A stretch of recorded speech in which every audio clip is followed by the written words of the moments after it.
नमस्कार और जय श्री कृष्ण। और आज हमारे साथ बहुत ही जाने माने स्पिरिचुअल लीडर वैष्णव आचार्य श्री यदुनाथ जी महादेव श्री जो के पुष्टि मार्ग के बड़े आचार्य हैं और श्री जगत गुरु वल्लभ भाई आचार्य महाप्रभु जी के परंपरा के 17th जनरेशन के हैं। और ये कृष्ण भक्ति और सेवा का संदेश लोगों तक पहुंचाते हैं। और ये आज हमारे साथ ITV गोल्ड स्टूडियो में आपसे खास करके माँ यमुना के बारे में बात करना चाहते हैं। और उनके साथ हैं मिलन पारेख जी जो कि इंटरनेशनल कोऑर्डिनेटर हैं और स्पोक्स पर्सन भी हैं यमुना शुद्धिकरण, जो यमुना कृपा परिवार का के अंतर्गत है। जय श्री कृष्णा आप दोनों को। आपको भी बहुत बहुत। तो पहले आपसे मैं ये सवाल पूछना चाहती हूँ कि आप अपने जीवन के बारे में बताएं। आप भक्ति का सफ़र आपने कैसे शुरू किया? हमारा जन्म श्री महाप्रभु जी के जो भक्ति मार्ग के वैष्णवाचार्य कहे जाते हैं उनकी ही 70वीं पीढ़ी में हुआ। तो श्री महाप्रभु जी के परिवार में जन्म होने के कारण सहज रूप से कृष्ण सेवा, सहज रूप से अपने प्रभु के संदेश को जन जन तक पहुंचाना, अपने स्क्रिप्चर्स को जन जन तक पहुंचाना, ये बचपन से ही हमको संस्कार में मिला है। और वही कार्य पूरे विश्व के अंदर परिभ्रमण करके हम पहुंचाने का कार्य करते हैं। बहुत खूब। तो मिलन पारेख जी, आप भी कुछ अपने बारे में बताएं। हमारी जो मेरे पर कृपा हुई है वो जय श्री यदुनाथ जी महोदय जी की कृपा हुई है, जिसकी वजह से ये यमुना शुद्धिकरण का जो पूरा प्रोग्राम है इसको हमको जन जन तक पहुंचाना है और सरकार को भी जगाना है। तो इसके लिए इनकी कृपा मेरे पर हुई और मुझे लगता है कि मैं इनकी और प्रभु की कृपा से ये कार्य को पूरा कर पाऊँगा। बिल्कुल। तो मैं पहले मैं आपसे ये पूछना चाहती हूँ कि आजकल की दुनिया में जहाँ पे सब लोग बहुत ही स्ट्रेसफुल लाइफ जी रहे हैं, तो आप मुझे ये बताएं कि कृष्ण भक्ति का सबसे सिंपल संदेश क्या है उन सब के लिए? हाँ, कहते हैं ना कि कृष्ण भक्ति का सबसे सिंपल संदेश ये है, एक तो अपने लिए नहीं औरों के लिए भी सोचो। क्योंकि आज लोग इतने सेल्फ सेंटर हो गए हैं कि वो अपने लाभ से अधिक कुछ सोच ही नहीं सकते। और भगवान कृष्ण ने जो कर्मयोग का संदेश अपन को दिया कि जब व्यक्ति जब तक अपने और अपने परिवार के बारे में सोच के उन्हीं के लिए कार्य करता है तब वो एक नॉर्मल लाइफ जी रहा है। लेकिन जब अपना कार्य कर रहा है, परिवार का कर रहा है, लेकिन औरों का हित किस में है, जब ये सोच के आने वाली पीढ़ियों के लिए जब कोई कार्य करता है तो उसे कर्मयोग कहते हैं। तो कहते हैं ना कि इस समय में कि जहाँ लोगों के मन में चिंता है, उद्वेग है, तो उसके लिए मैं हमेशा कहता हूँ कि कृष्ण ने एक ही संदेश दिया है कि जब तक कार्य अपने कंट्रोल में हो कार्य को कर लो, लेकिन जब कार्य अपने कंट्रोल में न हो ना तब प्रभु के चरणों में सरेंडर कर दो। जब तक आप कर रहे हो आपकी सीमित शक्तियाँ काम कर रही हैं, लेकिन जब सरेंडर हो जाते हो तो यूनिवर्स की असीम शक्तियाँ आपके संग जुड़ जाती हैं। बिल्कुल बिल्कुल। तो अभी हम बात करते हैं अपनी माँ यमुना जो कि हमारी बहुत ही पवित्र नदी है भारत में।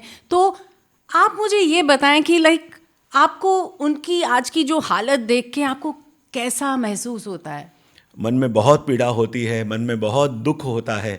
क्योंकि मैं हमेशा कहता हूँ कि जैसे राम भक्ति हनुमान जी की कृपा के बिना संभव नहीं, ऐसे कृष्ण भक्ति श्री यमुना जी की कृपा के बिना संभव नहीं है।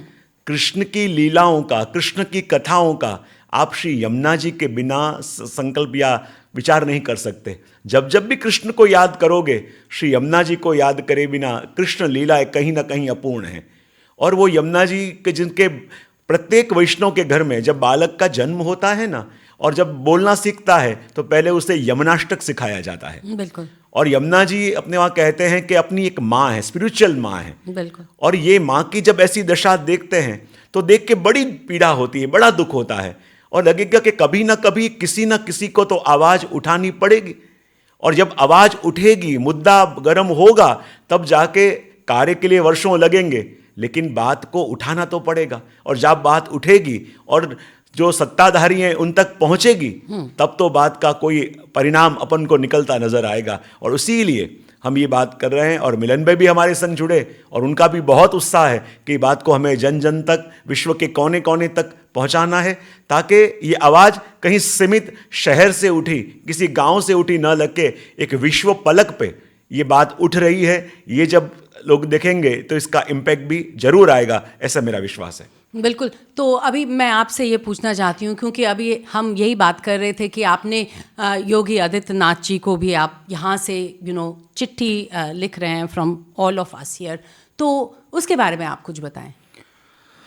क्योंकि ये मसला पूरा यूपी का है, व्रज का है। व्रज का जो मथुरा, वृंदावन और गोकुल का 17 किलोमीटर का एरिया है, जहाँ पर हमारे 10 करोड़ सनातनी वैष्णव सब लोग वहाँ पर जाते हैं, उनको जो यमुना पान करने का अवसर मिलता है, मगर वो बहुत गंदे तरीके के रूप में मिलता है। तो हमारा सम्मानीय योगीनाथ जी से यही अनुरोध है कि वो इस पूरे यमुना सफाई के इस प्रोजेक्ट को अपनी मैनिफेस्टो में, जो आने वाला इलेक्शन है उसमें मैनिफेस्टो में वो डालें। और ये किसी एक व्यक्ति का काम नहीं है, ये सरकार का और जन भागीदारी का काम है, और उसमें हम सरकार के सहयोग से इस कार्य को करना चाहते हैं। हम सरकार के साथ खड़े हुए हैं, सरकार जो भी हमें आदेश देगी हम पूरा करेंगे, और हमें किसी तरह का उसमें, क्योंकि ये धर्म से प्रभावित है, तो हम ये मानते हैं कि ये कार्य करना परमात्मा ने हमको एक ऐसा अवसर दिया है, तो जिसमें हम सब लोग जुड़ेंगे तो वो ज़्यादा अच्छा होगा। बिल्कुल। तो मैं बहुत लोगों से ये सुनती आ रही हूँ कि हमको यमुना को साफ़ करना है। कभी भी न्यूज़पेपर देखो, इंडिया की न्यूज़ देखो, तो हमेशा यही बात होती है कि यमुना को साफ़ करना है। पर मैं आपसे ये जानना चाहती हूँ, क्यों साफ़ करना है हमको, हमें क्यों यमुना को साफ़ करना पड़ेगा? हाँ, क्योंकि श्री यमुना जी हमारे लिए बड़े पवित्र हैं, और श्री यमुना जी की आज दुर्दशा ऐसी है कि जितने भी नाले हैं उन नालों का जल यमुना जी में मिलता है। और ब्रज प्रदेश यानी ऐसी जगह है कि जहाँ बिना आमंत्रण के पूरे वर्ष, पूरे विश्व में से करोड़ों वैष्णव रोज आते हैं। अब रोज आके जब वो अपने बालकों को कृष्ण कथा और यमुना जी के बारे में बताते हैं, लेकिन वहाँ आके जो यमुना जी की दशा दिखती है, उनको लगता है कि अपना इतना पवित्र तीर्थ और उसकी दशा ऐसी, अपनी इतनी पवित्र नदी कि जिस यमुना जी का जल और उसकी झारी हर एक मंदिरों में भरी जाती, पर आज वर्षों से वो परंपरा बंद करनी पड़ी, क्योंकि यमुना जी का जल पीने योग्य बिल्कुल भी नहीं रहा, और ऑक्सीजन की मात्रा उसके अंदर जो मिनिमम होनी चाहिए उससे काफ़ी डाउन हो गई। और जब ये देख के लगा कि यदि ये आवाज़ आज न उठाई गई और आज इसके लिए चिंतित न हुए, तो आने वाले वर्षों के बाद क्या परिस्थिति होगी अपन सोच नहीं सकते। और मैं हमेशा कहता हूं कि विकास का और डेवलपमेंट का मूल्यांकन सिर्फ कितनी बिल्डिंगें कि कितना इंफ्रास्ट्रक्चर बना वही नहीं है, अपनी परिवर्तन और अपनी प्रकृति का कितना अपन ने संरक्षण किया, अपनी प्रकृति को कितनी शुद्ध रख पाए अपन, उसके ऊपर भी डेवलपमेंट का आधार है। तो सिर्फ डेवलपमेंट एक साइड का नहीं होना चाहिए कि ईंट पत्थरों के मकान बनते रहे, लेकिन अपनी पहचान अपनी प्रकृति है।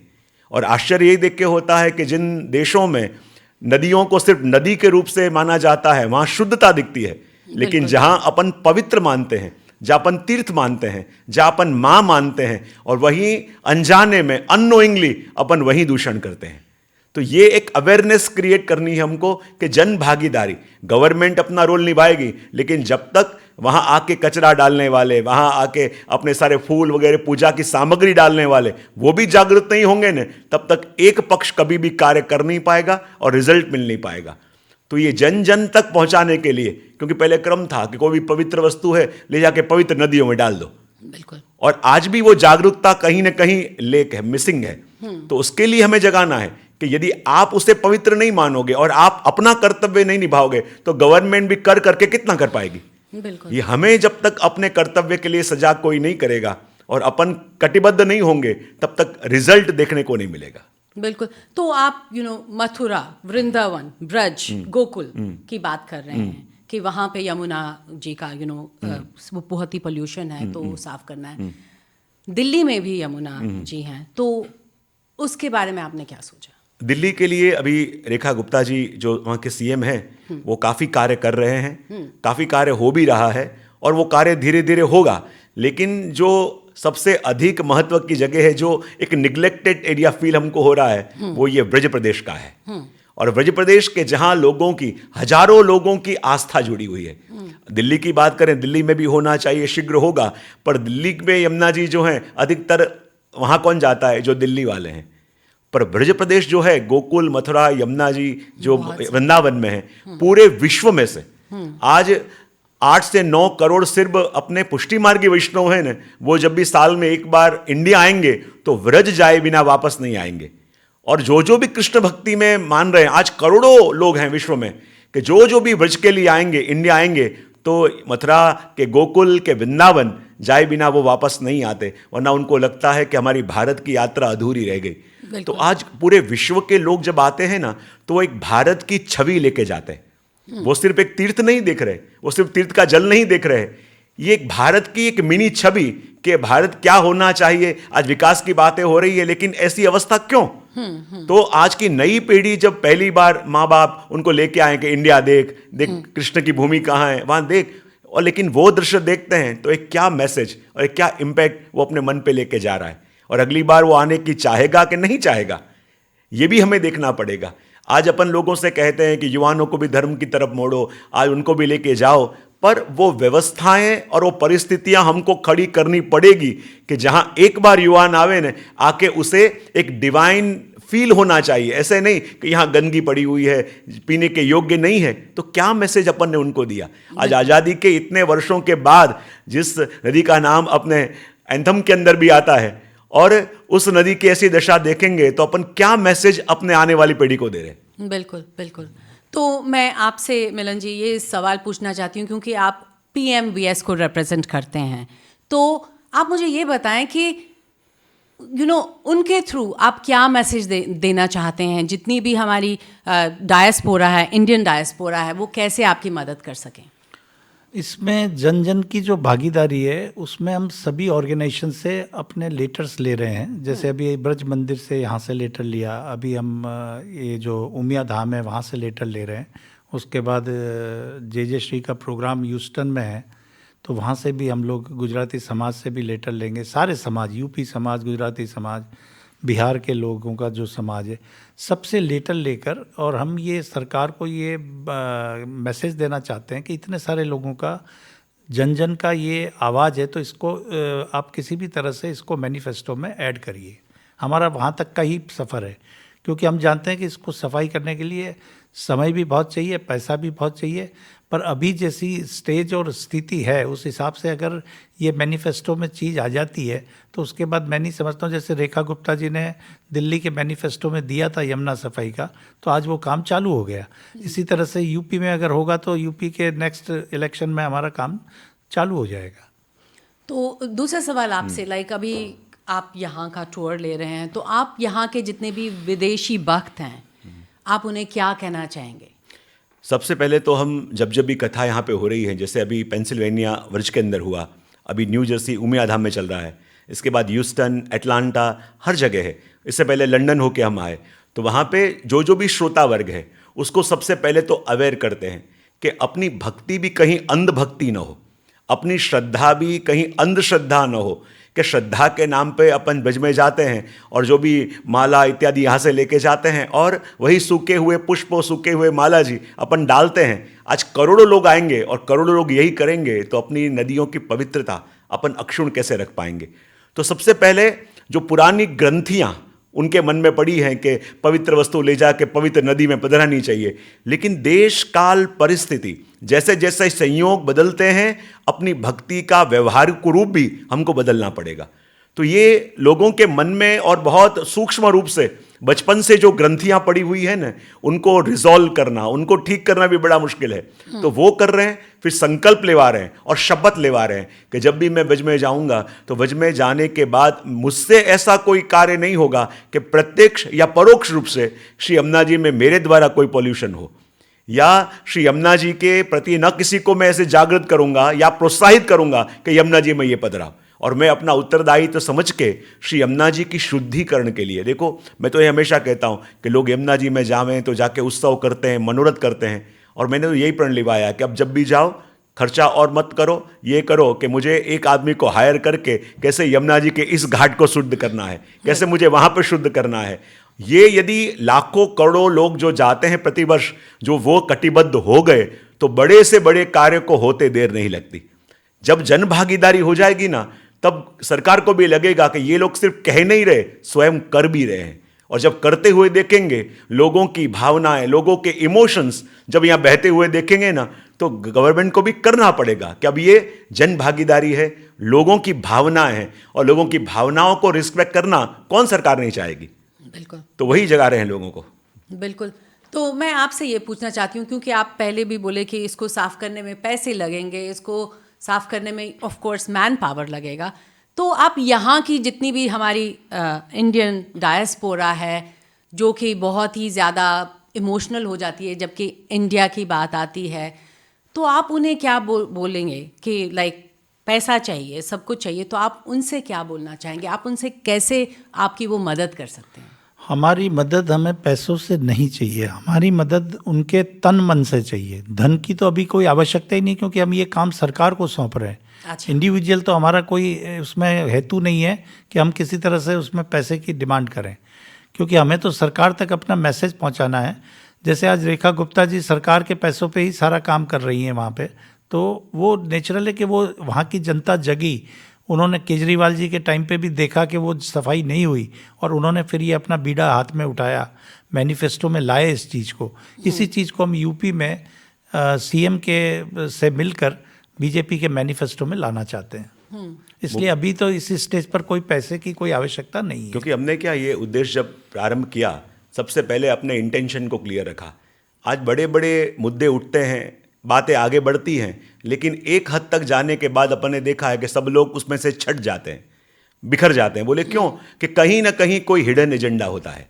तो हमने बहुत पहले से ये क्लियर रखा है कि ये मुद्दा हमको आगे लेके जाना है, उसमें कहीं पे भी एक पैसा किसी से हमको डिमांड नहीं करना है अभी, और कहीं पे भी नहीं करना है, क्योंकि कार्य हम गवर्नमेंट से करवा रहे हैं और हमको आवश्यकता नहीं है। न हमको हमारा कोई संस्था का नाम चाहिए, न अपना व्यक्तिगत कोई नाम चाहिए। हम तो ये चाहते हैं कि सरकार ये कार्य करे और हम पूरे देश में और पूरे विश्व में जाके उनका जय जयकार करेंगे, क्योंकि हमको कार्य से मतलब है। हमारी श्री यमुना जी शुद्ध होने चाहिए, हमको और कुछ नहीं चाहिए और नहीं किसी से अपेक्षा है। और अपेक्षा यही है कि कम से कम महीने में 1 घंटा आप दो, और जगह जगह अपन ने यमुना कृपा परिवार की शुरुआत करी कि जिसके अंतर्राष्ट्रीय कोऑर्डिनेटर और स्पोक पर्सन मिलन भाई हैं। तो अपन ने पूरे विश्व के अंदर वैष्णव से यही अपील करी है, महीने में एक बार एक दिन मिलो, बैठ के यमुना जी के पाठ करो, यमुना जी का स्मरण करो और यमुना जी से विनती करो कि आपका मूल शुद्ध स्वरूप हमें शीघ्र से शीघ्र देखने को मिले, और वो चित्र लेके हमको भेजो, और वो चित्र केंद्र सरकार तक कैसे पहुंचे उसका आयोजन हम करते हैं, ताकि ये लगे कि बात कोई स्थानिक मंच से नहीं उठी, अब पूरे विश्व से रेगुलर बेस पे उठ रही है। और हर महीने इसलिए क्योंकि कई बार यमुना जी की बातें उठी, जैसे आपने कहा, और बातें उठी, जितनी जल्दी उठी इतनी जल्दी बैठ भी गई। उसका जो एक सातत्य होना चाहिए ना, वो सातत्य मिसिंग था। और मिसिंग इसलिए था क्योंकि कहीं ना कहीं संघ में जुड़े हुए लोग ने ये देखा कि जब बात शुरू हुई तब मुद्दा कुछ और था, लेकिन जब आगे गए तो मुद्दे से भटकने लगे कि ये भी चाहिए, वो भी चाहिए, वो भी चाहिए। तो हमने बहुत क्लियर कट होकर बात शुरू करी है कि हमको न इसके लिए कुछ कलेक्शन करना है, न हमको इसके लिए हमारा नाम ही चाहिए कि हमारी संस्था का नाम ही चाहिए। हम ये चाहते हैं कि ये कार्य सरकार से होगा, सरकार करे। और हम इसमें आगे इसलिए आ रहे हैं कि हम अपनी तरफ से, क्योंकि ये अपने संग जो लाखों लोग जुड़े हुए हैं, तो हम ये ऑफर कर रहे हैं कि यदि सरकार उठावे तो जन भागीदारी के रूप में अपनी तरफ से हमारा जो रोल होगा ना, वो हम विश्व में घूम घूम के लोगों को इकट्ठा करके, लोगों को जागृत करके अपना कर्तव्य निभाने के लिए पूरे तैयार हैं। बिल्कुल, जैसे आप कह रहे हो कि लोगों को जागृत करना है, तो आपकी कोई वेबसाइट है जहाँ पे लोग जा सकते हैं, जहाँ पे वो देख सकते हैं कि क्या काम हो रहा है, क्या करना है? कोई वेबसाइट? हाँ, वेबसाइट और वो सब अभी हमने, क्योंकि अभी मुझे बने भी कोई 5-7 दिन ही हुए हैं, तो मैं अब इसके बाद पूरा इस पर काम करके और वेबसाइट को हम जल्दी से जल्दी चालू करेंगे। इंस्टाग्राम के अंदर और फेसबुक के अंदर ऑलरेडी है, ग्लोबल यमुना कृपा परिवार के नाम से पेज है। अच्छा। और अपनी जैसे यूएस की अभी जो एग्जिस्टिंग वेबसाइट है पुष्टि परिवार की, तो यूएस की, यूके की, इंडिया की, ये सभी वेबसाइट के अंदर भी ये यमुना कृपा परिवार का मेंशन किया हुआ। अभी जैसे आपने कहा, वैसे स्वतंत्र रूप से, क्योंकि 2 महीने भी हुए विशेष रूप से, तो उसका कार्य चल रहा है। और वो ढंग से हम करेंगे कि पूरे विश्व के लोग कैसे जुड़ पावें, कैसे यूट्यूब के माध्यम से भी लाइव उनके सेशन होते हैं, और कैसे उनको अपडेट करना, उसकी पूरी टीम उनको जागृत करती है। बिल्कुल। बस मेरा ये आखिरी सवाल आप दोनों के लिए, अगर फॉर एग्जाम्पल आप दोनों माँ यमुना हो, तो आपको लोगों को मैसेज देना है कि मुझे साफ करो, तो आप वो मैसेज कैसे देंगे? आप ऐसे ही जब बालक रोता है, छोटा होता है, जिसको बोलना भी नहीं आता, और माँ यदि काम कर रही होती है ना, और हजारों काम में लगी हुई होती है, लेकिन बालक पुकारे तो अपने हजारों काम छोड़ के माँ आके उसको अपने हृदय से लगाती है। कभी बच्चा चलते चलते कीचड़ में गिर जाए और माँ कीमती साड़ी पहन के खड़ी होगी, लेकिन बच्चा पुकारेगा तो ये माँ ये नहीं सोचेगी मेरे वस्त्र खराब होंगे, वो जाके कीचड़ से लदे हुए बालक को भी उठा के अपने हृदय से लगाएगी। तो जब बालक को जब जब आवश्यकता होती है तो माँ दौड़ के आ सकती है। आज माँ को आवश्यकता है तो क्या बालक का कर्तव्य फिर क्या होना चाहिए? ब्यूटीफुल। आप? यमुना महारानी माँ ही है वो, और माँ के लिए अगर एक बेटा अगर ये सोचता है कि मुझे ये इस काम में नहीं आना चाहिए तो वो गलत बात है। तो माँ के लिए हर बेटे को तैयार होना चाहिए। इसलिए हमने पूरे देश के विदेश के सभी बेटों से बेटियों से ये अनुरोध है कि वो अपनी माँ है, और आज माँ को ज़रूरत है तो हम माँ के लिए खड़े हैं। बहुत खूब। और कोई आखिर में कोई मैसेज आप हमारे ITV गोल्ड व्यूअर्स को देना चाहेंगे? आपके द्वारा ITV के माध्यम से जो सदविचार फैलाए जा रहे हैं, क्योंकि आपके पास ऐसा माध्यम है।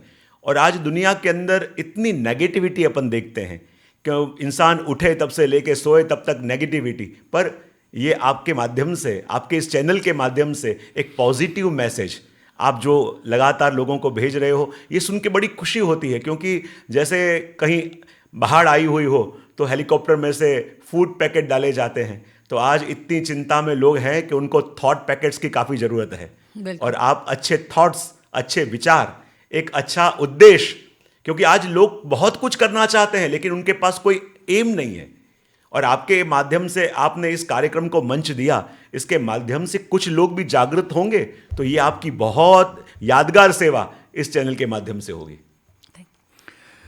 मीडिया स्तंभ होता है और मीडिया से ही सारी बातें होती है। जब मैंने आपके ITV के चेयरमैन सुधीर भाई से बात करी तो उन्होंने मिनट के तीसरे हिस्से में ये कह दिया कि नहीं आप ये तारीख ले लो, उनकी तारीख पूछ लो, काम आपका हो जाएगा, मैं भले इंडिया में हूँ। तो ये जब ये इतना मैंने यहाँ आके देखा तो मुझे लगा कि इसको बोलते हैं भाव। अगर कोई भी काम भाव से किया जाएगा तो वो आगे सफलता दिलाएगा ही दिलाएगा। और दिल से, भाव से उन्होंने ये बात को कहा कि मैं नहीं हूँ फिर भी आपका काम होगा, और यमुना जी के लिए बिल्कुल ये काम होना चाहिए। उनकी भी पहल है, और अभी जब वो इंडिया से लौटेंगे तो हम एक ऐसे उसमें उनके साथ भी हम लोग चर्चा करेंगे और इस मामले में उनका भी मार्गदर्शन लेंगे। मैं आई थिंक बहुत ज़्यादा इन्फॉर्मेशन मुझे भी मिली, और जितने भी लोग मेरे इर्द गिर्द हैं मैं सबको डेफिनेटली ये सब बताऊंगी। But thank you so much, आप दोनों का बहुत बहुत धन्यवाद। आप आए, आपने इसके बारे में बात की, इवन हम सारे लोगों को इधर अवेयर किया, क्योंकि बहुत सारे लोग अवेयर नहीं हैं इतना ज़्यादा, स्पेशली जबकि इंडिया की कोई बात आती है तो जैसे पोल्यूशन है, इन सब चीज़ों के लिए बहुत सारे लोग अवेयर नहीं हैं। पर thank you so much, thank you, बहुत बहुत धन्यवाद आपका भी। जय श्री कृष्ण। जय श्री कृष्ण।